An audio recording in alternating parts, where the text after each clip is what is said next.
तो सवाल ये कि जब पूरी दुनिया चाहती है कि जंग ना हो, रूस और यूक्रेन के बीच तनातनी खत्म हो, तो आखिर रूस के राष्ट्रपति पुतिन और अमेरिकी राष्ट्रपति बाइडेन के सुर इतने तल्ख क्यों हैं? आखिर क्यों अमेरिका के नेतृत्व में नाटो देश रूस के खिलाफ मोर्चा खोलने के लिए तैयार है? विशेषज्ञ इसके पीछे वजह बता रहे हैं कि अमेरिका समेत नाटो के दूसरे देशों को आशंका है कि रूस का आक्रामक रुख सिर्फ यूक्रेन तक सीमित नहीं है। नाटो के देश मानते हैं कि रूस यूक्रेन के बाद एस्टोनिया, लातविया और लिथुआनिया को भी निशाना बना सकता है। ये तीनों देश कभी सोवियत यूनियन का हिस्सा थे, लेकिन आज ये देश नाटो के सदस्य हैं। नाटो देशों को लग रहा है कि पुतिन पुराने सोवियत यूनियन को फिर से खड़ा करने की कोशिश कर सकते हैं। ऐसी कोशिश में पुतिन उन छोटे देशों को निशाना बना सकते हैं जो रूस का मुकाबला नहीं कर सकते। इसलिए नाटो में शामिल देशों ने रूस के खिलाफ मोर्चाबंदी शुरू कर दी है। यूक्रेन बेशक नाटो का सदस्य नहीं है, लेकिन नाटो में शामिल देश चाहते हैं कि रूस यूक्रेन में ही रोक दिया जाए। वहीं रूस के लिए भी यूक्रेन मामलों में पीछे हटना अब मुश्किल है, क्योंकि यूक्रेन विवाद अब कहीं ना कहीं रूस और राष्ट्रपति पुतिन की प्रतिष्ठा से जुड़ गया है। रूस अगर पीछे हटता है तो राष्ट्रपति पुतिन को बताना होगा कि आखिर इस विवाद से देश को क्या हासिल हुआ।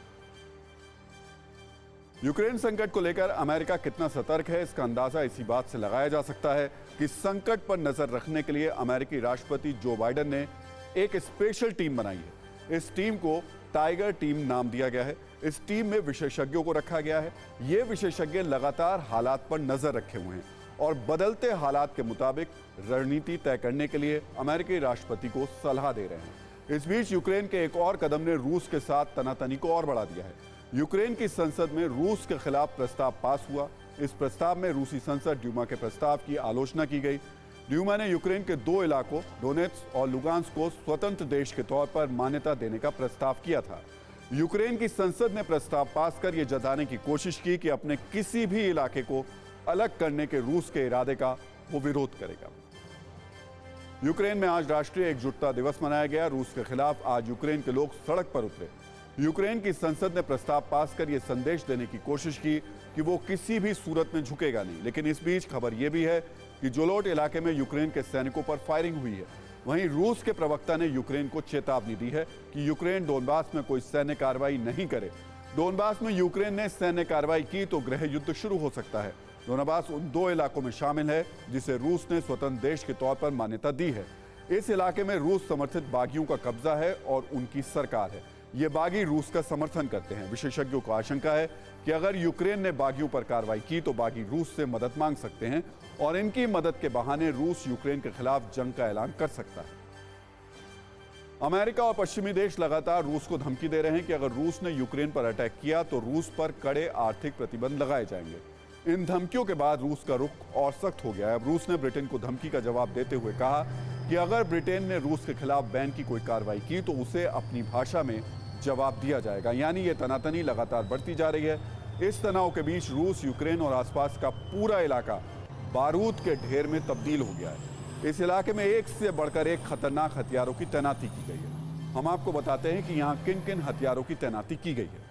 रूस ने इस इलाके में हाइपरसोनिक किंजल मिसाइल, महाविनाशक तोप 2S7 पियोन, परमाणु पनडुब्बी Belgorod, T-14 armour tank, Iskander M ballistic missile, S-400 air defence system, stinger man portable air defence system जैसे खतरनाक हथियार तैनात किए हैं। इसके अलावा रूस के 140 जहाज और सपोर्ट वेसल, 60 एयरक्राफ्ट और 10,000 सैनिक समंदर में मौजूद हैं। 6 रूसी नेवी जहाज भी ब्लैक सी में हैं और ये रूसी जहाज टैंकों, सैनिकों और बख्तरबंद वाहनों को जमीन पर उतारने में सक्षम हैं। रूस की इन तैयारियों को देखते हुए यूक्रेन और नाटो ने भी अपनी जंगी तैयारी को और मजबूत किया है। नाटो ने इस इलाके में अपनी सैन्य तैयारियों को मजबूत किया। इसके लिए 4 महाविनाशक B-52 बॉम्बर ब्रिटेन में तैनात किए गए हैं। ये बॉम्बर परमाणु बम से लैस हैं और इन्होंने भूमध्य सागर में यूक्रेन की सीमा के आसपास उड़ान भरी है। B-52 बॉम्बर घातक मिसाइलों से लैस हैं। अमेरिका ने यूक्रेन को जेवेलिन और स्टिंगर मिसाइलें सौंपी हैं।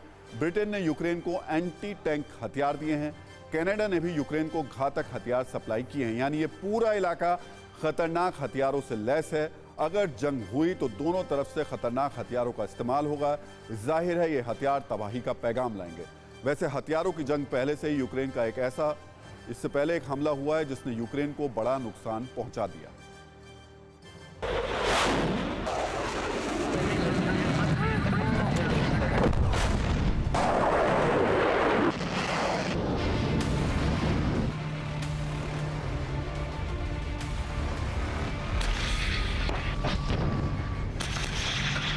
ना गोली चली, ना आसमान से बम्बर से, ना तोप से गोले बरसाए गए, ना फाइटर जेट से बमबारी हुई।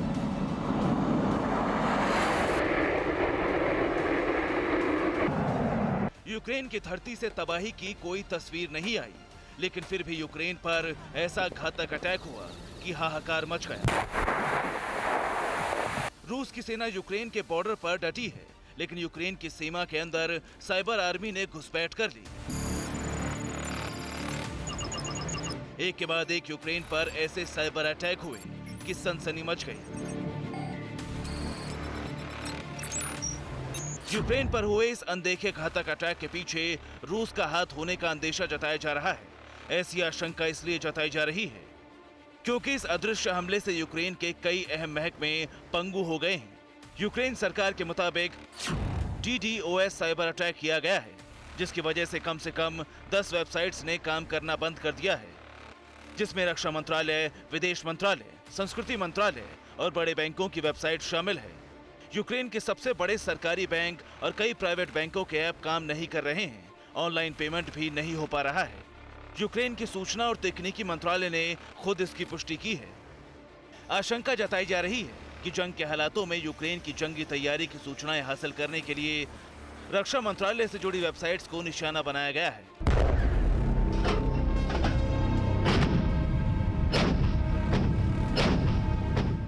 यूक्रेन इस साइबर अटैक के लिए रूस को जिम्मेदार ठहरा रहा है। ऐसा इसलिए है क्योंकि इससे पहले जनवरी में भी यूक्रेन पर साइबर अटैक हुआ था। उस वक्त 70 वेबसाइट्स को हैकर्स ने बंद करा दिया था। रूस ने साल 2017 में भी यूक्रेन पर बड़ा साइबर हमला किया था। उसने नॉटपेटिया नाम के वायरस के जरिए दुनिया भर में $10 अरब का नुकसान पहुंचाया था।